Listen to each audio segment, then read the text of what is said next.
Hello everyone, मैं हूँ सोनिया। दोस्तों, इस कहानी की शुरुआत होती है और हमें रात के समय एक बस दिखाई जाती है। इस बस में दो मुसाफिर थे। एक लड़की जिसका नाम ऐना था और एक लड़का था जिसका नाम फ्रेडी था। वैसे तो दोनों एक दूसरे से दूर दूर बैठे थे, मगर ऐना से उसकी बुक गिर जाती है। फ्रेडी उसे उठाने में उसकी मदद करता है। ऐसे में दोनों की बातें शुरू हो गई, जिससे दोनों ही जान पाते हैं कि वो एक ही टाउन में रहते हैं। शुरू शुरू में ऐना थोड़ा अनकंफर्टेबल फील कर रही थी, क्योंकि फ्रेडी उसके लिए अजनबी था। मगर फ्रेडी जल्दी से उसका एक स्केच बनाता है, क्योंकि वो खुद एक आर्टिस्ट था। खासकर वो कॉमिक्स लिखता था। ऐना एक नर्स थी। फ्रेडी को देखते ही देखते ऐना पसंद आ रही थी और वो उससे दोस्ती करना चाहता था। और तभी बस का एक खतरनाक एक्सीडेंट होता है, जिसके आगे हमें ऐना की यादें दिखाई जाती हैं। जब वो छोटी थी, 11 साल की, तो वो अपनी आंट के साथ रहती थी। ऐना को पढ़ने लिखने का बहुत शौक था। एक बार उसकी अचानक आंख खुलती है। वो अपने घर में थी। उसने टाइम देखा तो उससे काम के लिए देर हो चुकी थी। जब वो तैयार होने जैसे ही वॉशरूम जाती है, तो वो ये देखकर चौंक जाती है कि उसके अम्बेडकर के हेयर काफ़ी बढ़ चुके हैं। वो हॉस्पिटल पहुंच जाती है, मगर ये देखकर उसे यकीन ही नहीं हो रहा था। पूरा का पूरा हॉस्पिटल खाली है। ना मेडिकल स्टाफ है, ना पेशेंट।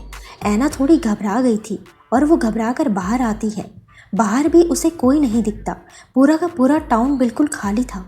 इंसान तो दूर की बात है, मगर वहाँ तो एक जानवर भी नजर नहीं आ रहा था। ऐना को लगा ये उसका कोई बुरा सपना है, इसीलिए वो वापस सोने चली जाती है, ये सोचकर कि जब वो नींद से जाग जाएगी, मतलब असली दुनिया, तो वो ये सब खत्म हुआ होगा। मगर ऐसा होता नहीं, बल्कि आधी रात को उसकी आंख खुलती है तेज म्यूजिक से, जो पड़ोस में ही किसी घर से आ रही थी। ऐना जल्दी से वहाँ जाती है और वहाँ उसकी मुलाकात फ्रेडी से होती है। फ्रेडी को देखकर ऐना खुश हो जाती है और इन दोनों के अलावा उस टाउन पे कोई नहीं होता, इसीलिए वो भी और लोगों की तलाश कर रहा था। फिर अब दोनों समझने की कोशिश करते हैं कि हुआ क्या, ये लोग कहाँ गए। ऐना आइडिया देती है कि हमें पुलिस स्टेशन जाना चाहिए। दोनों वहाँ जाते हैं, मगर पुलिस स्टेशन भी खाली था। फ्रेडी वहाँ से रेडियो से संपर्क करने की कोशिश करता है, मगर उसे कोई रिस्पॉन्स नहीं मिलता। फिर फ्रेडी वहाँ से पुलिस की एक गन अपने साथ रखता है और दोनों टाउन से बाहर जाने का फैसला करते हैं। हालांकि गन देखकर ऐना थोड़ी घबरा जाती है, मगर फ्रेडी कहता है कि हम कुछ नहीं जानते यहाँ क्या हो रहा है। ड्राइव करते करते ये एक डेरन तक पहुँच जाते हैं। एक अजीब सा नज़ारा था। दो ऊंची दीवार थी जिसने रास्ते को बंद किया हुआ था। फ्रेडी गाड़ी से नीचे उतरता है, आगे जाता है ताकि देख सके कि आखिर ये है क्या। वो उस धुएं को हाथ लगाता है। हाथ लगाते ही उसे ये महसूस हुआ कि इससे उसके शरीर पर असर होता है। और तो और धुएं की ये दीवार आगे बढ़ रही थी। फ्रेडी जल्दी से कार में आता है और ऐना से कहता है कि हमें अभी यहाँ से निकलना होगा। ये चीज़ आगे बढ़ रही है। जब ये दूसरी सड़क से भी जाते हैं तो वहाँ पर भी यही हाल था। एक इमारत की छत से ये इन्हें साफ दिखाई देता है कि इस धुएं ने टाउन को चारों तरफ से घेर लिया है और धीरे धीरे ये हर चीज़ को पनाह कर देगी। चलते चलते ऐना को एक दाहिना नजर आता है। अंदर जाते ही वहाँ पर बहुत से लोग थे, मगर कोई भी इनकी आवाज़ सुन नहीं पाता, ना ही इन्हें देख पाता है। असल में ये लोग अतीत की एक झलक देख रहे थे। साल 1992 की। ऐना अक्सर अपनी आंट के साथ यहाँ आया करती थी। बड़ी ऐना अपने छोटे रूप को यहाँ देख रही थी, जिससे वो काफ़ी भावुक हो जाती है।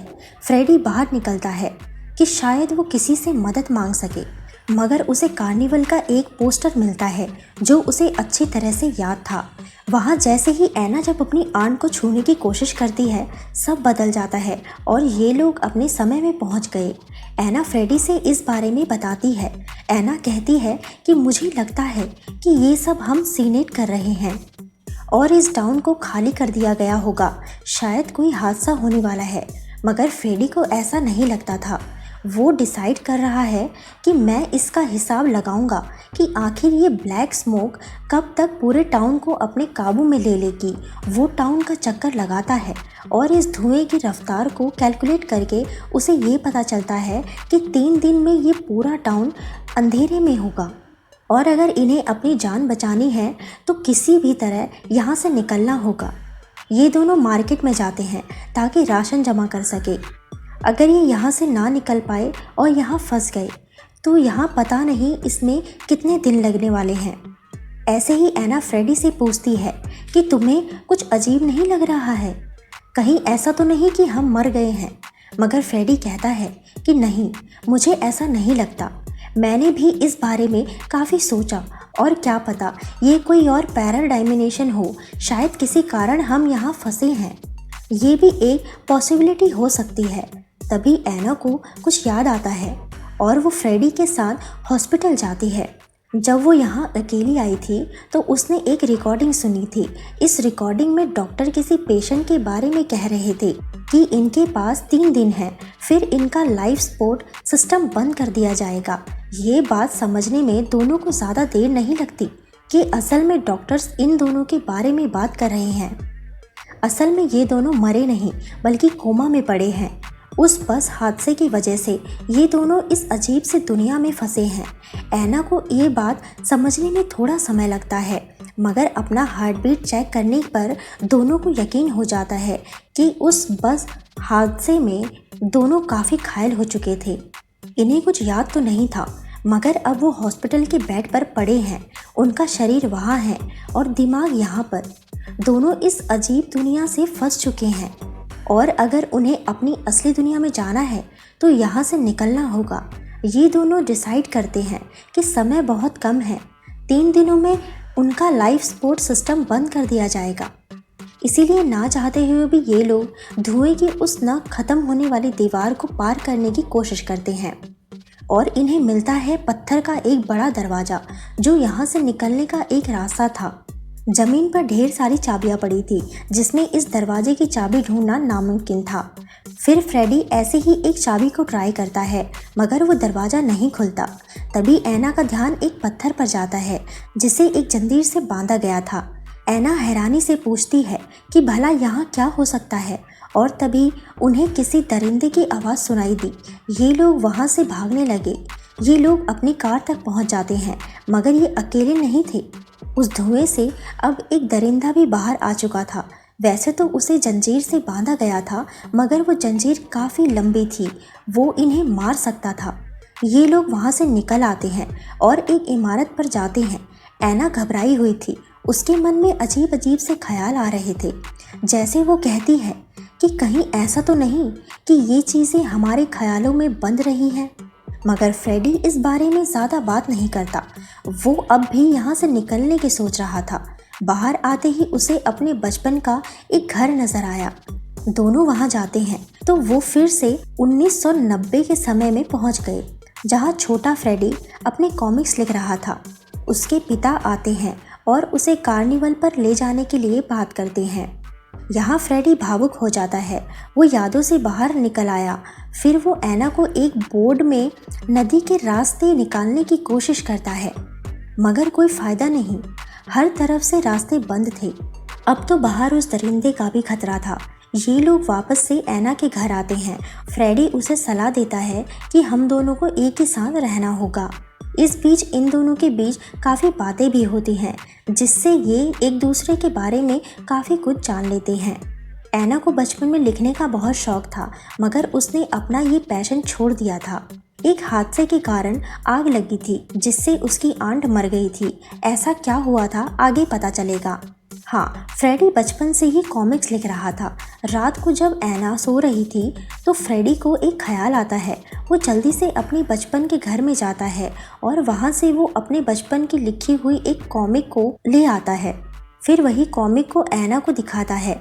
असल में बचपन में फ्रेडी ने एक हॉरर कॉमिक लिखी थी जिसमें उसने ऐसा ही एक पत्थर के दरवाजे का जिक्र किया था जिसकी चाबी ढूंढना काफ़ी मुश्किल था। और जो राक्षस है वो फ्रेडी की सोच या उसकी कहानियों से नहीं आया। असल में एना बचपन में लय लिखती थी तो ऐसे ही एक लय में उसने एक राक्षस का जिक्र किया था, तो राक्षस उसके ख्यालों से सच हुआ। मगर ये दोनों अब कुछ नहीं कर सकते, क्योंकि जो है वो है, उसे ये झुठला नहीं सकते थे। इन्हें काफ़ी पता चल चुका था कि ये जगह कौन सी है और यहाँ क्या चल रहा है। फ्रेडी ने कॉमिक पर एक डेट लिखी थी, और अजीब बात तो ये थी कि एना को भी कार्निवल का वो दिन अच्छी तरह से याद था। जब ये लोग टाउन पार्क कर जाते हैं तो एक बार फिर से समय बदलता है और इन्हें 1990 का समय दिखता है। उस दिन एना भी पार्क में आई थी और फ्रेडी भी। फ्रेडी को कुछ बच्चे परेशान किया करते थे और वो उसे डेयर देते थे कि तुम उस हॉन्टेड हाउस के करीब नहीं जा सकते। छोटे फ्रेडी को गुस्सा आता है और वो उनसे कहता है कि मैं डरपोक नहीं हूँ, बस तुम रास्ता दिखाओ। वो लड़के फ्रेडी को उस हॉन्टेड हाउस के पास ले जाने वाले थे। अब ये हॉन्टेड हाउस असल में हॉन्टेड नहीं था, बस वर्ल्ड वॉर टूर के समय यहाँ जख्मियों को लाया जाता था और बहुत से लोग यहाँ मर चुके थे। तो एक कहानी सी मशहूर हो गई थी। छोटी एना को भी उसकी आंट यहाँ लाई थी। वो भी काफ़ी खुश थी और उसकी आंट ने ये वादा किया था कि वो यहाँ से जाने के बाद उसका प्ले देंगी और उसकी मदद भी करेंगी।